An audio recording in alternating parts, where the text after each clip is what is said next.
মানব জাতির এই পার্লামেন্টে বাংলাদেশের ৬৭ কোটি মানুষ প্রতিনিধিত্ব লাভ করায় আপনাদের মধ্যে যে গভীর সন্তোষভাব আমি লক্ষ্য করেছি, আমিও তার অংশীদার।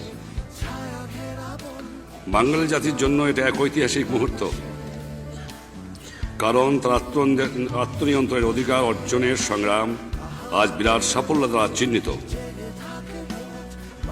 একটি স্বাধীন দেশের স্বাধীন নাগরিক হিসাবে মুক্ত সম্মানজনক জীবনযাপনের অধিকার অর্জনের জন্য বাঙালি জাতি বহু শতাব্দী ধরে সংগ্রাম চালিয়ে এসেছে। তারা চেয়েছে বিশ্বের সকল জাতির সঙ্গে শান্তি ও সৌহার্দ্যের মধ্যে বসবাস করতে।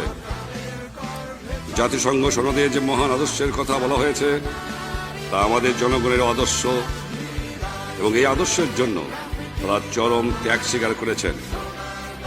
এমন এক বিশ্ব ব্যবস্থা গঠনে বাঙালি জাতি উৎসর্গীকৃত, যে ব্যবস্থায় সকল মানুষের শান্তি ও ন্যায় বিচার লাভের আকাঙ্ক্ষা প্রতিষ্ঠিত হবে।